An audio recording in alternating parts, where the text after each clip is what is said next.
Hello everybody, this is ManuS and welcome back to the next part of the Eternal set review for Defiance with the time cards.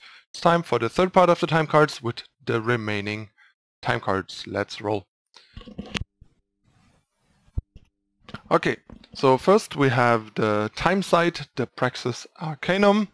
First of all, it has 3 health, which causes a bit of a problem in Constructed since you don't get Talia before the opponent has a chance to Risen down the site. And the thing is, the site won't generate a whole lot of value until then, unlike some other sites. First of all, your units and relics cost 1 less. It's a bit so-so. 4 cost ramp. I mean, sure, it's a site, so it's kind of a free bonus. In that regard, it's actually kind of nice. Her agenda, however, is not its agenda is not very great, or like her agenda, Talia's agenda. Accelerate, you give a unit charge in your hand, pretty underwhelming. Refresh, you gain 4 health or one of your units. That's actually pretty decent and makes one of your units much more durable. And then lastly we have Viper's Bite to give one of your units deadly, which is also decent, but it's like not, all of these are not like super relevant and actually worth the investment of a card, as we all full well know, since none of these cards are constructed playables independent of their cost, simply because their effect is not relevant enough in Constructed. Even if they would be better costed, they would not be very playable. And yeah, as at the end, once the agenda is completed, you get Talia Unbound, which is also not that great. Like, it's kind of nice. You get a free Talia on turn 7, and I mean, she is a 7/7 with upside.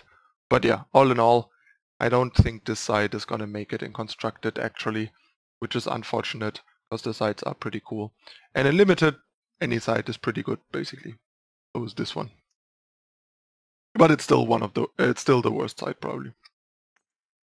Next we have Threshing Duneworm. It's a 4-cost 3/4 for double time. Your units with Killer have +1/+1, so that's a bit of an odd card for Legendary. It's unfortunately a bit small, like 3/4 for 4 is pretty small. The buffing Killer units is pretty fringe, there are not many Killer units. Sure, you can make some Killer units yourself, but how many are you realistically to make? 1, maybe 2, and then it's still pretty expensive and quite situational, and the stats that you get are still, even if you make like 2 killer units, you get like 5-6 in stats for 8 power and the 2 killer effects. Yeah, I don't know. This card seems like a limited bomb, but that's where it ends. In Constructed, this is unplayable.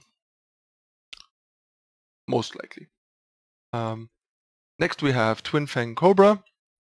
The 4-cost 2/1 deadly, and when it dies you get a +2 attack weapon with deadly for a unit, basically the teeth of the Viper. Yeah, in Limited this seems like a pretty good unit. In Constructed this is obviously not a consideration. Then we have Ancient Excavator, the 5-cost 4/6. That's a decent rate, even in Constructed potentially, given that the summon effect is pretty strong. On summon you draw a relic from your void, so basically you have the 0-cost time spell attached to this, which is pretty good value. This can rebuy relic weapons and other relics. For example, you could go like turn 4 Auric Runehammer and then use it up turn 5 and get it back with this, just as an example, and then have like a nice 2-for-1 weapon to use again and that sort of stuff. Still has to be seen if there's a deck that kinda wants this card in effect. But in a vacuum, I would say this card is good enough to potentially see play and Constructed in the long run. But currently, I'm just skeptical if there's a deck that wants it. In Limited, this is a premium uncommon, so just pick it fairly highly. Next we have Confiscate. Kill an attachment, draw a card. Unfortunately, 5 is way too expensive for this in Constructed. The fact that it's fast is pretty nice. In Limited, this seems like a pretty solid card, but in Constructed it's just too expensive and clunky, unfortunately, although the effect is pretty good. Next we have Etched Monolith, the 5-cost relic. Your units have charge.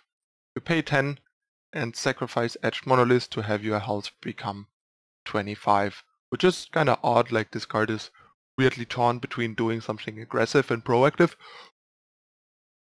and having this very controlling effect that might make you want to put it in a control deck as a one-off to stabilize later. But then your units have charge is not really something that does too much. So once again, kind of a weird design choice to have the card pull in these two different directions. In Limited, not sure how playable it is actually, honestly. In Constructed it seems like a niche build around. Maybe there's a way to break the effect that it gives all your units charge and do something powerful with it, not sure.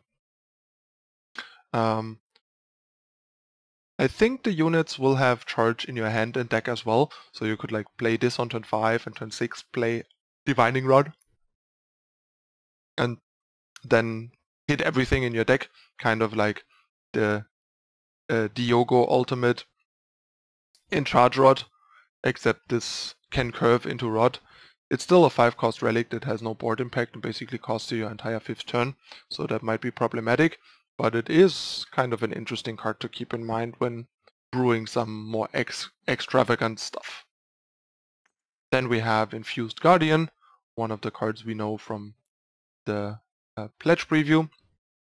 It's a 5-cost 4/4 Endurance with Pledge, and on power it gets +1/+1 permanently.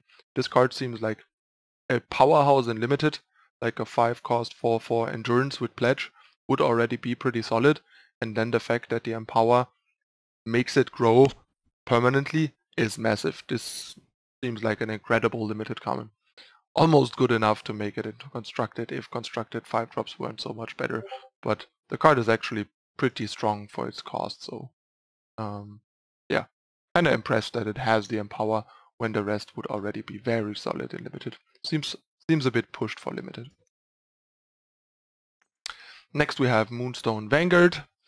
In this case we get the 5/5 Endurance Pledge, and on top we draw a card if this attacks and gain 5 health when it blocks.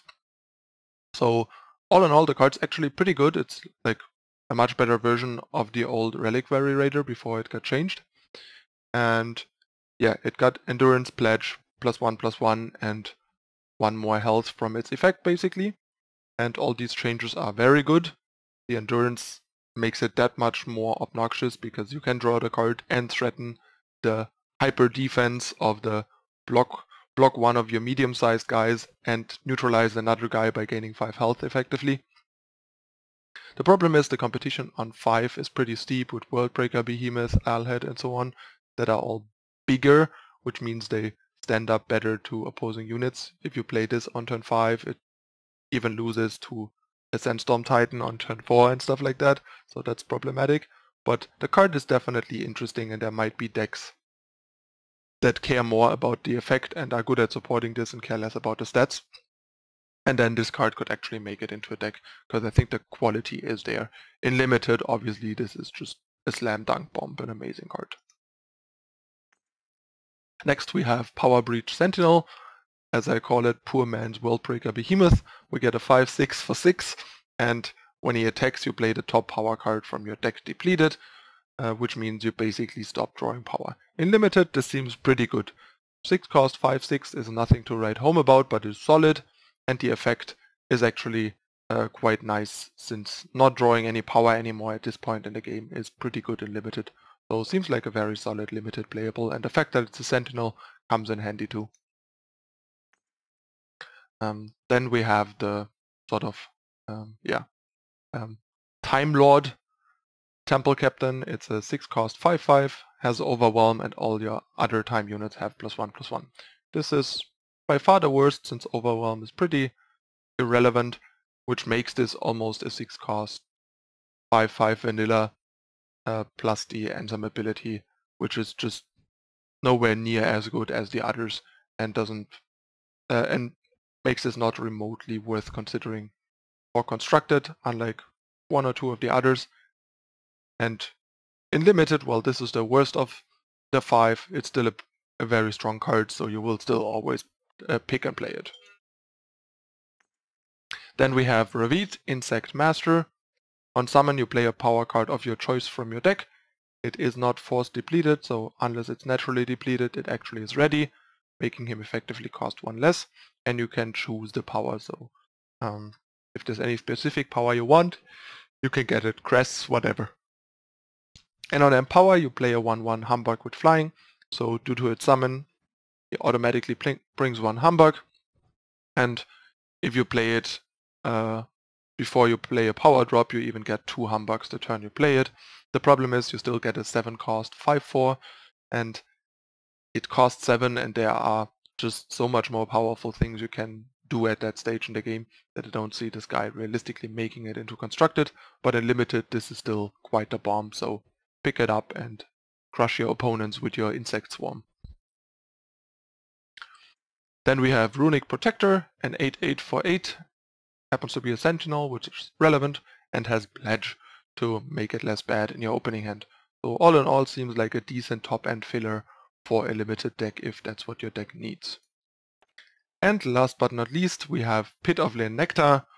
The assessments of this card that I've heard so far range from fine to broken. I can tell you one thing, the card is pretty far from broken. I actually think the card is barely playable, since 9 is just so much. When an enemy unit goes to a void, you gain 2 health is like kind of randomly latched onto this and doesn't really matter, doesn't really do much, doesn't really come up that much in a time deck. And then the Empower, playing 2 Sandworms and them being exhausted on a 9 cost relic that basically needs you to play the 10th power to even have an effect, is ridiculous to me and makes this card basically unplayable.